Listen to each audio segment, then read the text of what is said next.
ஒரு இஸ்லாமிய மக்கள்னா ஒரு இஸ்லாமிய தலைவர் தான் பேசணுங்கிற மனித நேயத்தின் அடிப்படையில் எந்த மனிதருக்கும் எந்த ஒரு ஜாதியின் பாலோ மதத்தின் பெயராலோ ஒரு வேறுபாடு வரும் பொழுது நாம் எல்லோரும் குரல் கொடுக்கணும் தான் தமிழக வெற்றி கழகத்தினுடைய முக்கியமான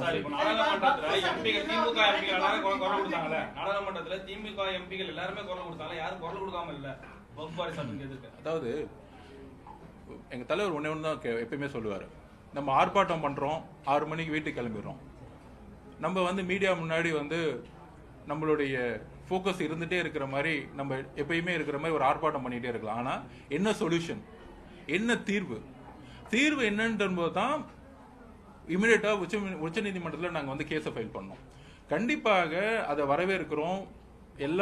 எல்லா பாராளுமன்ற உறுப்பினர்களும் எதிர்ப்பு தெரிவிச்சாங்க. சட்டத்துக்கு முன்னாடி விடிய காலையில் 4 மணி வரைக்கும் ஆர்குமெண்ட் நடக்கும் போது சிவா அண்ணா வந்து பேசிட்டு இருந்தாரு.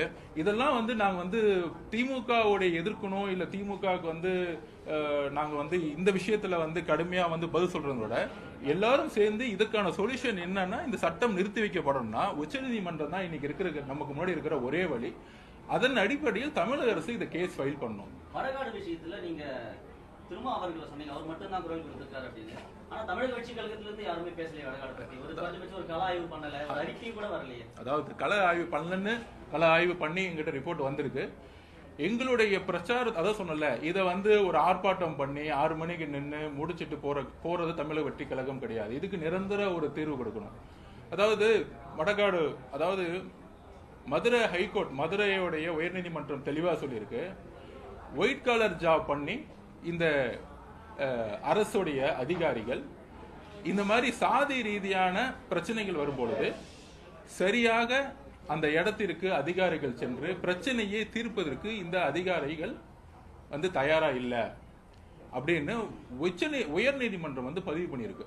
இதுக்கு மேல வந்து இந்த அரசு வந்து எந்த அளவுக்கு செயல்படாம இருக்குங்கிறது சொல்லவே முடியாது. எல்லா விஷயத்திலையும் பாத்தீங்கன்னா, நீங்க பொதுவா பொள்ளாச்சி விஷயம் பாலியல் வன்கொடுமையில வந்து தீர்ப்பு கிடைச்ச பிறகு இது நாங்க தான் செஞ்சோம் அப்படின்னு வந்து ஒரு விளம்பர மாடல் அரசா அதுல வந்து ஸ்டிக்கர் ஒட்டிக்கிறாங்க. கேஸ் அனுப்பிச்சது தமிழக அரசு என்கொயரி பண்ண முடியல. அன்னைக்கு இருந்த எதிர்கட்சியா இருந்த திமுக போராடினாங்க, எல்லா கட்சிகளும் போராடினாங்க. அதன் அடிப்படையில் அன்னைக்கு தமிழக அரசு வந்து சிபிஐ என்கொயரிக்கு பண்ணாங்க.